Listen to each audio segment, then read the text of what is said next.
Welcome to Novitas, a podcast exploring stories that show us how to live outside the capitalist paradigm towards collective liberation.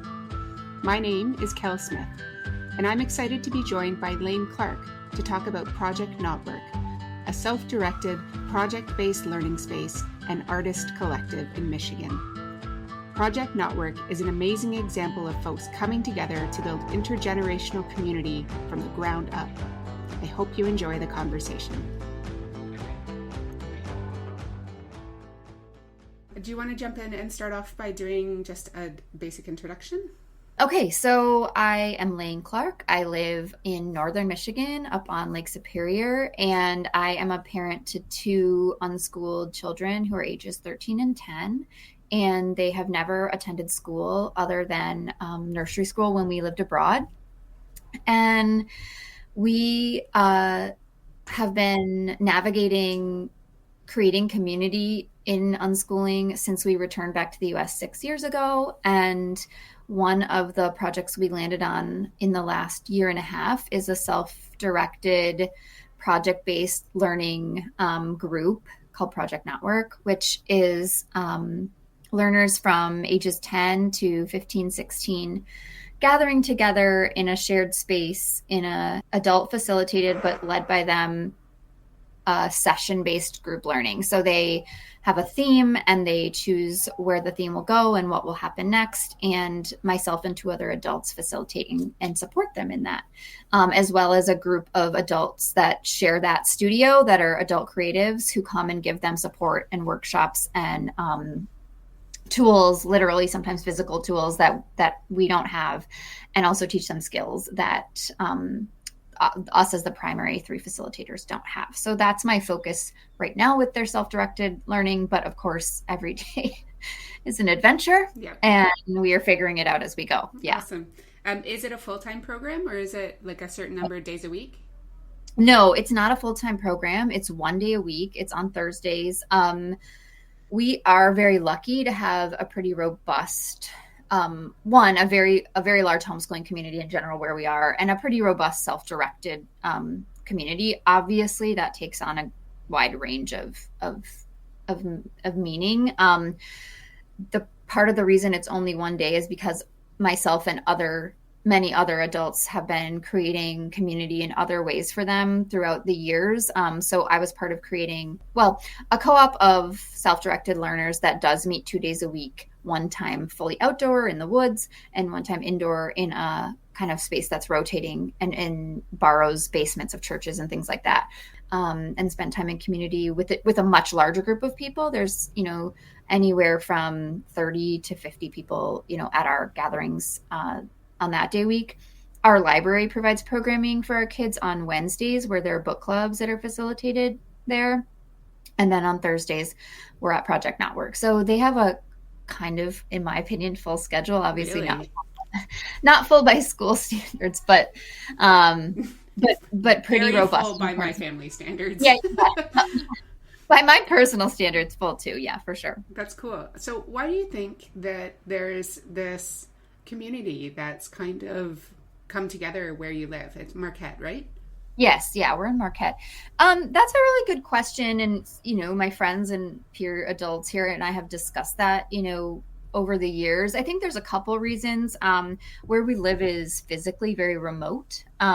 We don't have any city nearby. There's no suburban kind of access to a lot of resources that might be available in urban or suburban areas. So when people move here, it's or stay here, either move here or don't leave.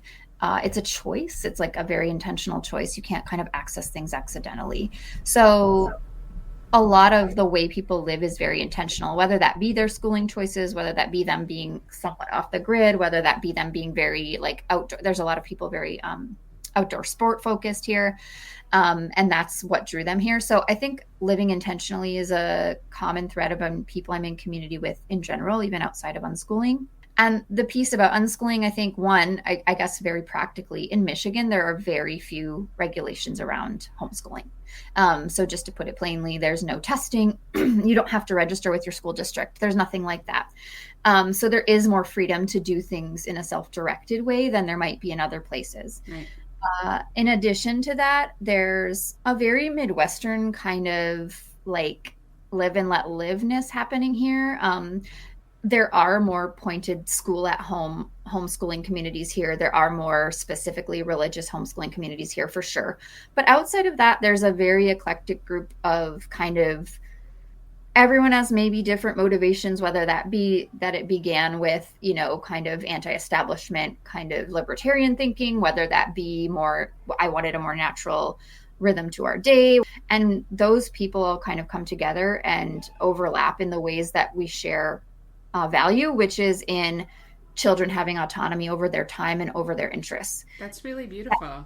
Yeah, that manifests differently for all these families. And honestly, in Knotwork, we're navigating that a little in terms of finding that, my children specifically, who are part of the program, are very used to controlling their own time and having autonomy over it. We've also invited, children that we don't know as well and have a more school at home experience. And they are very disoriented by that freedom at first. And so that's been a beautiful challenge for me as an adult to recognize, like, yes, we can form all sorts of loose and close bonds in community, but until we're in direct relationship with kids and learners, we don't really understand the impact of what they're experiencing at home and how we can learn from that, and also how they can learn from us. So that's been a challenge, but also really fun. Right. Yeah. And I think a lot of spaces that I've at least researched, and my experience as well, is that conflict can kind of make or break a space. So that's cool that you've identified it and are dealing with it rather than trying to avoid it, which I think sometimes happens. Yeah, one of my co-facilitators, her name is Amber. She's an artist. She brings and she's a former educator, and she brings a really cool, intentional, philosophical point of view to things that, sometimes my overachiever doer brain doesn't pause on. And I appreciate that. We've had some interesting conversations recently as we've introduced new learners to our group who we weren't in community with previously.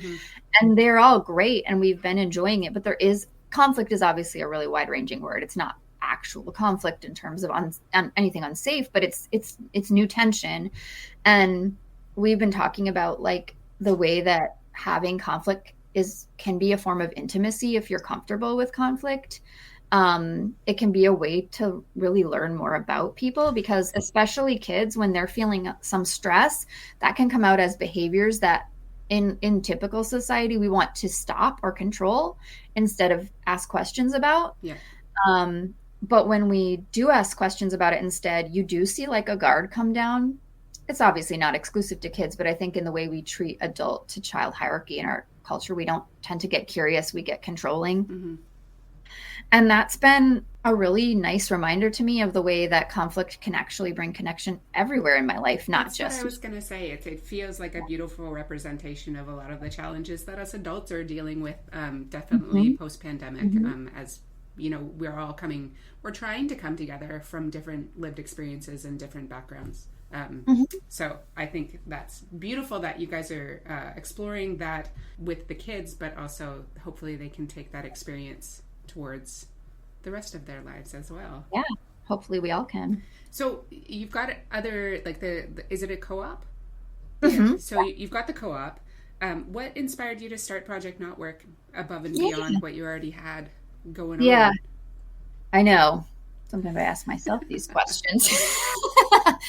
So as my kids have gotten older, they've been able to be more specific about what is and isn't working in our flow and in our daily life. And it's been less about, when they're younger, you're kind of intuitively trying to follow their cues. But now they have lots of language. And my kids, as we came out of the more acute phases of the pandemic, were asking for some more structure in terms of not evaluation of learning, but just progression. So initially, this began as a very kitchen table project where they were gathering with the families of the two other facilitators one day a week, a specific day. We were rotating houses and they were planning projects and completing them together. Amber's children and my children built a board game that took them a couple months. They did some building of marble runs. They did, a few things like that took them longer, took them a little more planning, but they really enjoyed. And then I just happened to be visiting a friend in San Francisco whose kids do attend school, but attend a project-based learning school. And as the universe does, put weird things in our path, that happened to be that in her education experience, my co-facilitator Amber was in relationship with the principal of that school, and we ended up in these conversations. And I started literally impulsive in the middle of the night when I don't sleep text to Amber and Jamie, our other facilitator, who were just parents that have similar aged kids as mine, are similar in philosophy, but also have way different skill sets than I do. And I just was like, here's the school I visited. Here's what they're up to. My kids are kind of wanting a little more anchor in some of their life. Is this something you think we could make? And they both just like responded that night, like, yeah, let's do it. And we started some asynchronous conversations over, Google Documents. And then we ended up we took ourselves on a little sleepover in the woods with our kids, and we got out a notebook, a literal pen and paper, and wrote our philosophy. We thought about who might be up for the invitation in terms of people in our community, thought about pricing, which I know that the capitalism conversation is part of what you're trying to get to, but how to make it accessible, but also affordable to the space. That we wanted a dedicated space. That's one thing different than our co-op. We wanted a space that the kids could actually feel ownership over, because I think that's something that they miss from a school experience. One positive of school is just kind of this, like, this is our building feeling. And we also wanted to be able to have at least the goal of compensating ourselves for the labor of supporting our kids, but also other kids. Yeah. Do you mind if I ask, what was you've talked about it a little bit, but like, it sounds like there was already something going on with you and these families, and then it took this jump into being something more structured and organized. And what was the motivation to get it from casual hangouts to something like, here's our space, here's our community, here's our tuition prices, etc.? Yeah. My motivation personally was my kids to start with, in terms of them wanting that. And while in our family, at least, the philosophy is just sort of it's year to year, kid to kid, in terms of like whether we would investigate them trying school or not. I'm not anti-school in a dogmatic way. Like, I understand why it exists. I understand why we need it still, even though we don't like how it's formatted. And I understand why there might be reasons some of my, that either one of my kids, one in particular, might be curious about it. And secretly, I want to make every opportunity for them to not feel that's where they need to explore their needs, if possible. Right. And I won't stop them if that's what happens. Right. So, like, but what can I do? On the other hand, like, to zoom out from my own micro, situation, I wanted to test what it means to be physically together in a way that is less chaotic than our co-op. I'm not using the word chaotic negatively there. I actually think that it is, like, you would probably love it and some kids hate it, but one of my kids in particular really thrives there. We are outside. Everything is made into a sphere. There is a lot of shouting. There is world building. There is team making. There is, I think it's really great for my kids. I think it's really amazing that, that our co-op has kids up through 18 who are still doing wild play. And I love that. And both of my kids, in their own ways, despite their very different personalities, were really craving some, like, start to finish completion and, like, understanding process and feeling a little bit accomplished in the way that I don't want them to be attached to school like a sticker chart. Mm-hmm. But I do think, like, as a business owner and as a person in the world, like, skills I want to give them are not memorizing dates, but I do want them to understand how a project works and what goes into completing something. And building in accountability is different than building in, like, punitive structures around arbitrary curriculum. Yeah. And they were definitely craving that without those words. Even just, like, legitimately asking, can we have, like, a workbook? And I was thinking, nobody really wants a workbook. Right. What is it that you actually want? Like, what do they want?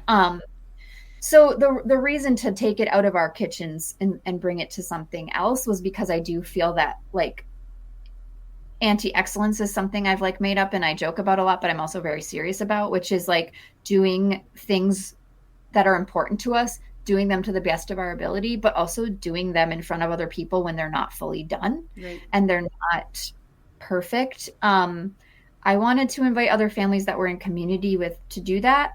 We have a lot of relationship here that has given Amber, Jamie, and I trust from other adults with their children, and I don't take that lightly. And I thought that my kids could benefit from that community and other kids could benefit from it, and I've learned so much from it. So I guess the second answer besides my kids is just like having a more concrete exhibition of what unschooling is in our physical community for other people to see and for other kids to enjoy. I think the space being physical was important. I also think, part of our model that we borrowed from this school that I visited in San Francisco is that at the end of every session, we have a public day. Yeah. Where parents can come, but also we invite the community. The building the warehouse that we're housed in is kind of a commercial space for artists and creative people. Many of them come and support our kids. That's so cool. People from the community have started to come. And that's another piece. Like sometimes when I think, what can I do to bring the parts of school my kids might be missing into their life? It's, you get these concerts or you get these science fairs and I don't, again, want that for arbitrary reasons, but it feels good to share something you've made. Yeah, for sure. I was going to ask you, because it does look like you guys have a connection with the, with the larger community, not just them coming to your space, but you also going out into the world and out into community to participate in different spaces as well. Yeah. I have... Amber, Jamie, and I have spent a lot of time learning about how to invite people to interact with us through this process. And we have like basically a standard operating procedure or like a set message to give to adults who want to come connect with our kids. That being said, we did make it an intentional part of that, that woods retreat we took ourselves on, that we wanted to not be the only adults that our kids were connecting with. I think, again, when I'm thinking about what can I bring from school to real life that my kids might appreciate, I'm sure you feel that maybe you don't, but I have like teachers that are very dear to me in my memory of like being someone that encouraged me or understood me in a way my parents didn't. I think when we're talking about capitalism or systems, dismantling in a positive way this isolation of a nuclear family is really important. And that's one thing that school can in a way provide, which is like adults that kids trust that see them differently than their parents. I don't see my kids in every single way, and that's not my job. But I have to trust that there are other adults who can see them differently and who can bring other richness to their life. So we live in a really, really cool community. There's a lot of people doing really awesome stuff. And I was really glad that Jamie and Amber were on board to create a space and a group that would invite them in and that they would invite us to their spaces. Mm-hmm. So that was an intentional decision. And we've been blown away by the reaction of adults who interact with our kids. Sometimes even though I've been doing this for 13 years, even though I have a certain amount of confidence in my kids in general and in what we're doing as an experiment, you do get a little self-conscious sometimes being like, here's 15 weirdos, come talk to them. Weirdos in the best way, but like, for sure. It's like the homeschool stigma, right? Yeah, it is because they are absolutely not socially isolated. They are not, kept from information. They're not like, there's many stereotypes they do not fit. However, the weirdo ones, they do. Yeah, for sure. Like they're dressed like a Wes Anderson movie on drugs.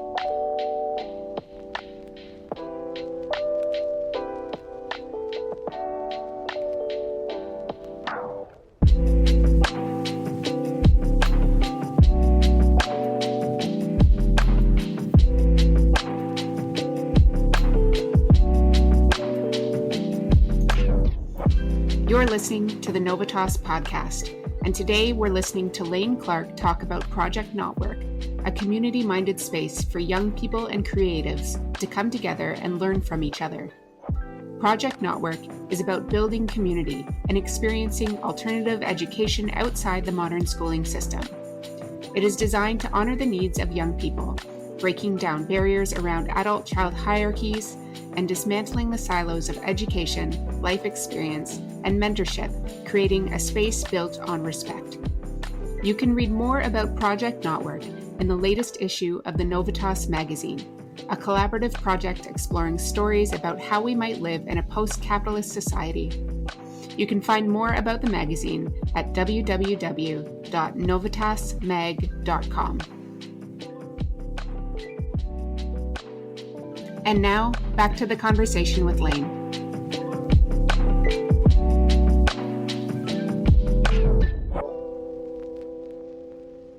You know, one thing I'll say that I notice very differently than some school kids I interact with is just like they do not see adults as authority figures. They see them as peers, and they're very comfortable asking questions. And that's what I always say. Like, homeschool kids know how to talk to grown-ups. And I'm not sure if it's just because they don't have that the relationships that are built up in a school environment, or if it's because they are weirdos like that just don't have those kind of inhibitions. But it's really cool to walk into a space and have other adults recognize that the kids are comfortable talking to them and being a little bit taken off guard by it, right?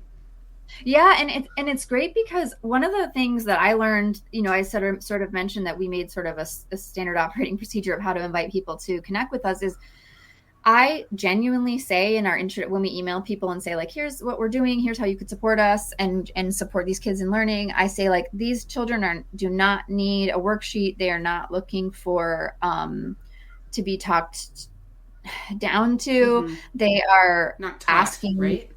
They're not looking to be taught. They're asking to be for you to share something you love, and then they might have questions.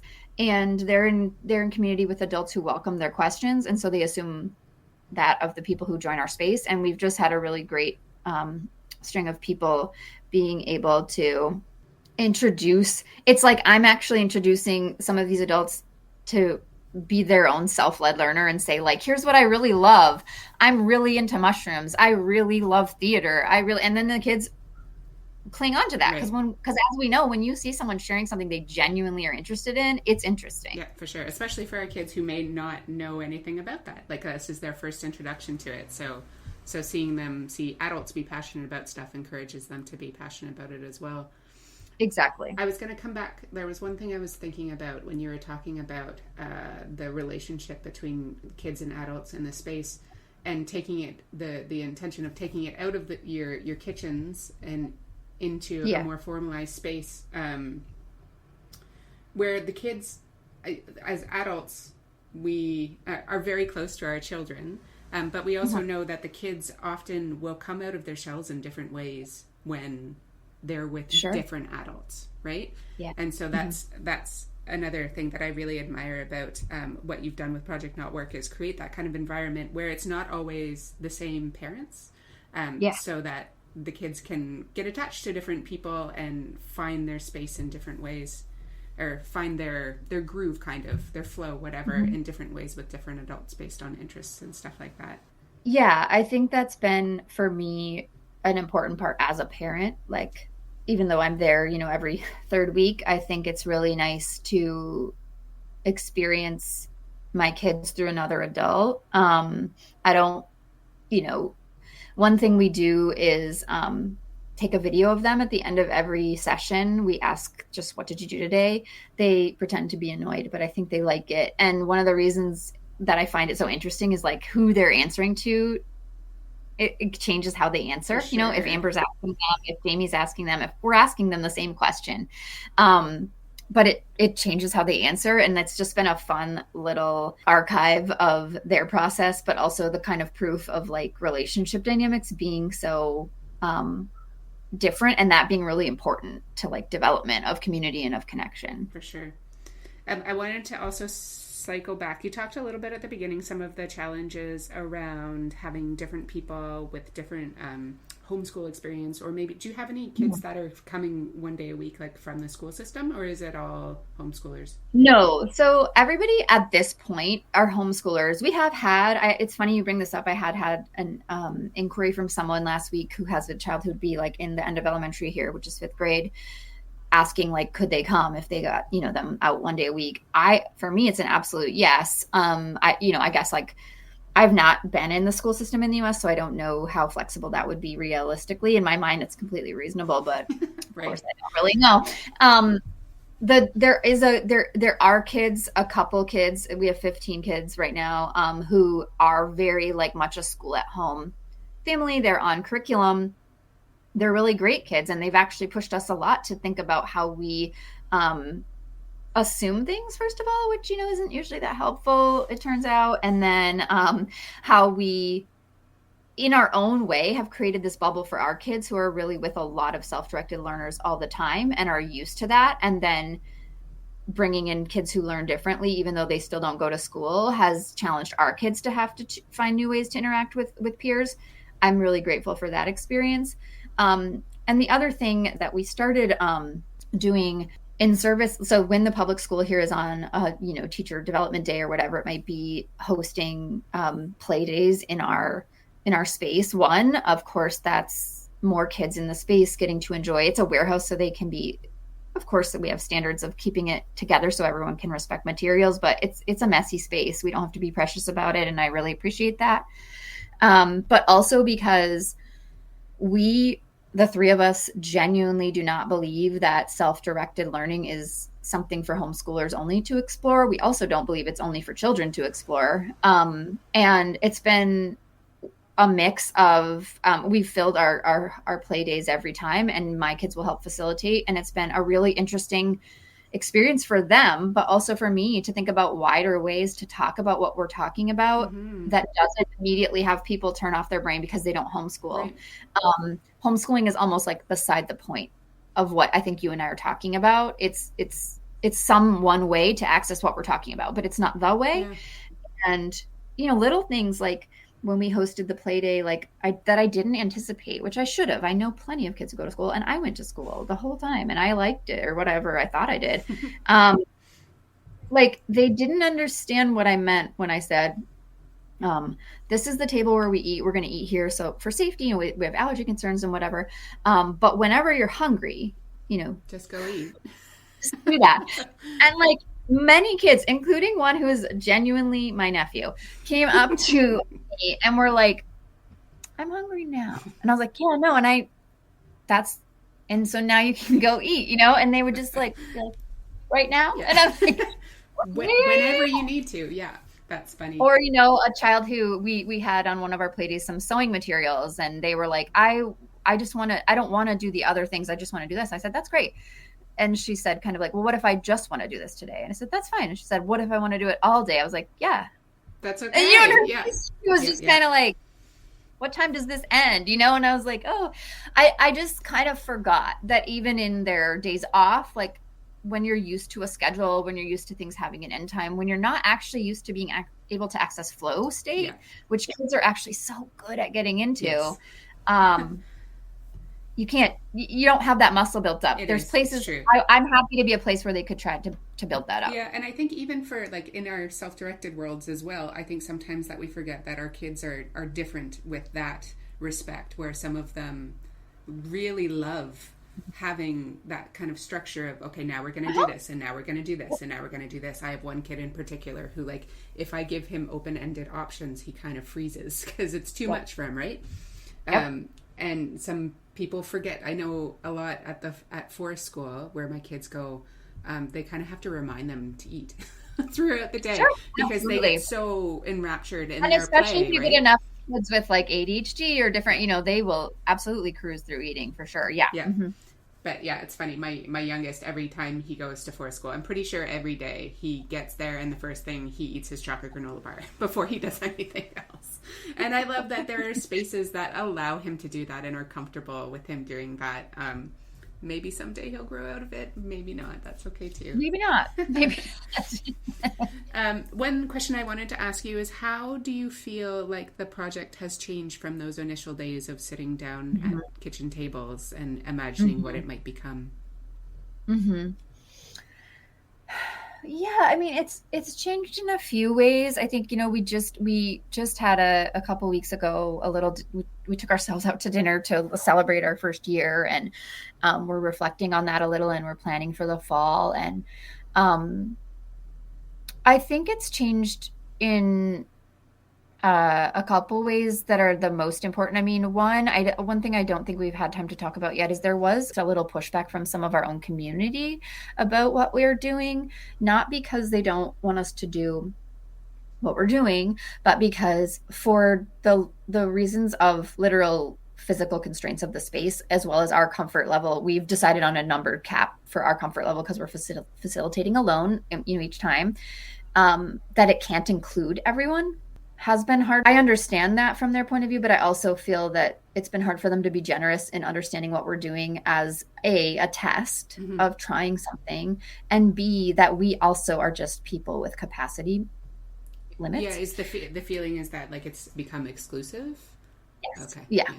The other feeling being like that from our side of it is that how do we continue to evolve in a way that centers the children, centers their interests and their desires, but also like as we want to make it more sustainable for us as facilitators who also are, all three of us work, all three of us, parent, all three of us partner, all three of us, whatever, that we have to plan ahead, and that doesn't always allow for real-time pivoting on kids' preferences. Right. All of us have ideas all the time, and we're people that actually like brought this idea to fruition and are doing it, and that is a responsibility on us to try to understand how that might be received in our community, and I think maybe we didn't predict that well, and it's a reminder that in this world of having to create community where it's not naturally encouraged and facilitated, we also have to respect our own capacity and limits and be okay with people feeling a way about that. Yeah. And that's been an important part of this conversation, because while it hasn't, I don't think overall harmed our community, it has just reminded us all that like there are all these ways, even in this beautiful community we've built here, that because of capitalism and because of hyper individuality, that we're pushed onto these islands and forced to make different choices. And that's been a little hard. Right. And then the other piece about like the pivoting is just that I'm not a purist in anything that's like against my nature. And I just kind of like try to put me in a box and I'll rip the box apart. But I think it's just an interesting exploration for us of how to encourage kids to be self-led, even when they didn't get to choose everything about an experience. And to me, that's hard for some people who are, in our physical community here, but also in the online community of unschooling, who are a little more dogmatic about the autonomy piece. But it's also, to me, trying to bridge the gap of the quote real world, where we're all looking for more autonomy all the time, and we live in systems and situations where we can't control every variable. Right. So the balance between autonomy and living in community with other people, that's a lot of variables. Living in community with other people and living in systems we might not agree with, but that we can't exit. Right. So that's been a little place for us to give ourselves grace. We're planning ahead for the fall and the winter, and the kids give us input, but they can't control every aspect because, one, some of them may not continue. Two, their interests change so much because they are in a more fluid part of their life. Whereas we're like, we have to also pay this rent. We have to also get people to agree to support us, and they have schedules. And then within that being like, okay, this isn't exactly maybe what you wanted. What can we make it into from here? Right. And that piece at the beginning that you were talking about, as far as your kids having that desire to have that kind of continuous flow of a project that starts and finishes. And that can be challenging sometimes because you get halfway through the project and then you're like, I'm not digging this. I want to go a different direction. But there is that real value to seeing it through to the end. So again, the balance of autonomy and personal choice with also the commitment to complete a project. And again, we do have some membership agreements that we send to the parents when they're looking into it and making a choice, which is about like, we do expect engagement. We do expect participation. So if this is something your kid may not want to do, please don't send them up against their will. Right. Because that is, now, are there going to be days where a kid doesn't feel like doing something? Yeah, of course, they're a person. But in general, we want it to be like a choice they made, because those are parameters of that session that we decided. Yeah. And within that, they could choose any topic they wanted. There was no limit. So that's where we're looking at the self-directedness meeting the project parameters. We did a session in the winter that was for 10 weeks, and we did half of it was making zines and half of it was making a podcast episode. And the goal of that obviously was the project completion piece, and also like some skill building around those. There was some very specific like technical skills there that they were working on. And when I tell you that we were down to the wire, like, so our expo day where we were inviting the public, we had kids finishing their podcast recording. Like, I'm like uploading it to Spotify, like as people are going to get in the door, I'm printing out QR codes. Like, we laughed about it later, a few days later, because we're just all like sweating and like, because that actually is how a lot of projects end. I was going to say that sounds pretty accurate with the real world. Like, I feel like all your way through university, it's like, I have 6 weeks to write this essay, and the night before is when you're finishing it. So that sounds pretty accurate. Yes. And I think like we were balancing, we had a conversation about it as adults later where we were like, what's real, what's procrastination, and what's process, right? Because some of their procrastination was they were genuinely not ready and they needed to get to this point, and then they needed this time pressure, and not trying to like shame them for not being ready, but also trying to help them get a more real sense of time, which you don't have as a child, which is great, in terms of like building in plans for things going wrong, not expecting everything to be smooth. So we laughed about it because like on one hand we were like, okay, how do we make our next arc not end like this? And there's some level to which it's always going to end like this. Yeah, for sure.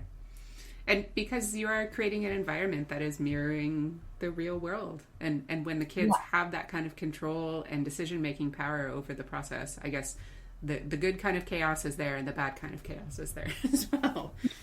They're together, for sure. Yeah. Do you want to share like one or two big highlights? I think for us, the highlights have been, some of the more, maybe camera worthy moments. We all have agreed, the kids and the adults, that like the feeling when you finally get to the expo day where we get to invite people into our space physically and to see what they made. Even when we're, as we're just talking about the chaos that leads up to it, when it hits 3:00, which is the time we always start the expo and the doors open, there is kind of this just like joy and excitement of kind of like bringing someone into your clubhouse or getting to show like your project off, that you really can't beat. And I will just say, like, Amber and I have both reflected that our co-facilitator Jamie is like a really expert at like bringing us into that feeling after we might have just had a really chaotic couple of hours prepping for it. Jamie is just this like living bubble, and she just is like really happy and full of sunshine when you need it. And she just gives this like really welcoming feeling and brings the kids into that, that joy of hosting when you want to host. That feels really good. So those are just highlights for me of like, after our first arc, like having people in our space for the first time, after our solstice arc where we did a very intentional like community invitation where people really joined us. We had community come and bring musicians and do, we did this really cool solstice spiral, and just feeling really the kind of magic that can come from inviting people into a space but not expecting anything perfect to happen, to our most recent one where the kids created and produced a play themselves, which was in truly 3 weeks, which meant 3 meetings only. It was so fun because their feeling of accomplishment was like coming out of them. Those are like the more, kind of scrapbook moments of accomplishment. But I think some of the other ones are just, honestly, for me, it's been really exciting to see my kids see me make a project and that's cool. Witness the work that goes into it. My paid work that, pays for our groceries is sort of invisible to them. Mm-hmm. They like kind of know what I'm up to, but they're like, she's over there on her computer. So having them be part of seeing Jamie and Amber and I build something physical and also invisible in community. One of my daughters makes the reels for me after each week. They've helped me write the emails, just kind of seeing what goes into, again, that real life thing of starting a project and completing it, and all the invisible work that goes into that. And then to connect to that is that it's given me a new type of relationship with Jamie and Amber where I get, I've known them both for a decade. But you get to really see the way their parenting that I always experienced kind of alongside them can support my children and our community as a whole. Like, I actually just got a goosebump. Just makes me really proud of them. And also just reminds me, you know, when we were starting the studio, one of our themes was like that we can mine our own community for gold. We don't need outside experts and different, you know, fancy tools to make our own community better. We have been able to, you know, mine ourselves in that way and provide that support to our kids, but also, you know, all these other people from, you know, local farms, like, you know, local startups. We have someone came and supported them to make podcasts. Someone taught them how to do hand lettering for zines. We've been able to just like show our kids who's in community with them, and we're out on the street and they have all these ways to recognize other adults that have supported them. It just I'm really proud of us for that, honestly, I'm from the Midwest, so it's hard to say that, but I am proud of us. That's awesome. If other people read your article or listen to this podcast and are inspired and interested in starting something similar, would you have any words of encouragement or like a laundry list of what kind of you need to get started? Yeah. You know, I think I would say, at least from my point of view, where I am a non-shy introvert is how I would describe it, is that it's okay to, you know, start small. The year we spent doing this between our kitchen tables is not time wasted. Like, it gave us a lot of direction and data and confidence, and gave our kids like a really cool energy and starting point. So I think sometimes it's hard, you know, because even me, like, we have this project going and we feel really proud of it, but I look at people that can do it every day of the week and people that can serve 30 kids instead of 15. And, you know, there's always a way to think, I could do this bigger. I could do this better. But I think, you know, even when I was writing the piece for you, like, literally these tables that we took sometimes off the side of the road are a metaphor for like how simple it can be. And that the simplicity does not necessarily correlate with the impact. Right. I would also just say from a very practical level that, you know, and the piece we learned a little bit from like having to navigate within our larger community is that it's okay not to be able to make something that works for everyone. I do want to have a bigger impact on our community, and I do want to be part of a conversation in our culture about self-directedness, because I think it has a lot to do with ways we're going to disentangle ourselves from systems that are harmful. However, I also know that right now at this season of my life, my kids are my main focus, and that might not always serve the largest number of people or have the biggest impact on community. And as people who want to be part of change, I think that can feel stressful sometimes. Like, am I doing enough for everyone? No, probably not. Probably but not. You never really can, right? But right, and so like that small number of people can sometimes be more meaningful than having. Yes, and like the learning I'm doing in this smaller way, I think will be a way that I can support more people when my kids are more independent and maybe don't live with me or maybe don't need me in the facilitation of their day-to-day life in the same way they do now. But I also want to like not underestimate, as cliche as this is, and it pains me to even say, us teaching our kids that things can be different than we did it is a butterfly effect of some kind. We do not know what kind, and we don't really know how big, and it's kind of irrelevant. But and it's again about the anti-excellence of not needing I don't need my kids to have a perfect childhood. I don't need them to love everything about not going to school. I don't need them to not ever go to school for this to have been a worthwhile way to spend our time together. I do need them to understand how much I trust them to make choices for themselves, and from that maybe affect other people that they want to affect and connect with. Right. So being generous with yourself about your capacity when you're raising children is important. And there's a reason why we get to a point of being elders in community and we have more time for supporting people, but we're just like not there yet. And that's okay. I feel that very much. Like, thinking about all the ways that I want to get out into the city and I want to be a part of things, and also remembering that I have this very specific role that I need to fulfill for the next, 5 to 10 years kind of thing.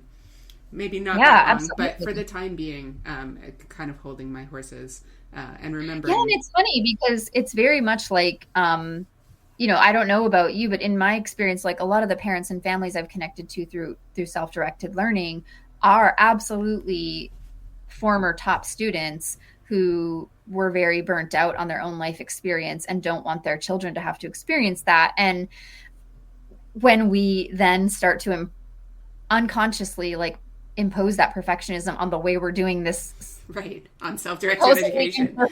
Yeah. Like that's a really tricky moment you find yourself in. So just giving people permission to do like what they can with what they have and not feel inadequate about it in any way they need to. But I also would, the last thing I guess if it was a laundry list is just to not feel you have to do it all.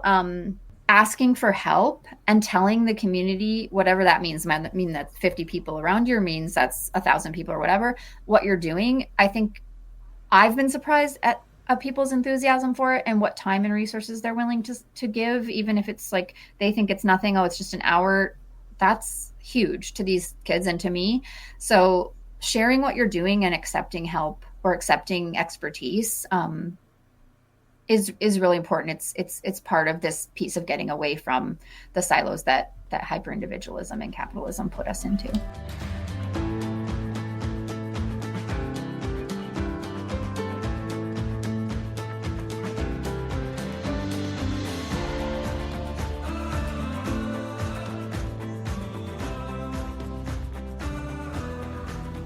Thanks for listening to Lane Clark on the Novitas podcast, talking about Project Knotwork, a self-directed project-based learning space in Marquette, Michigan.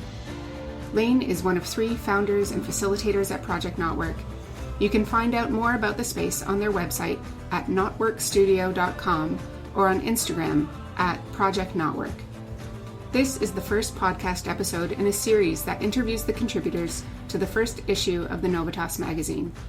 You can read Lane's story along with others in the magazine, available from the website novitasmag.com. Stay tuned for more episodes coming soon by subscribing to the Substack at novitas.substack.com. If you enjoyed this podcast, please consider becoming a paid subscriber on the Substack.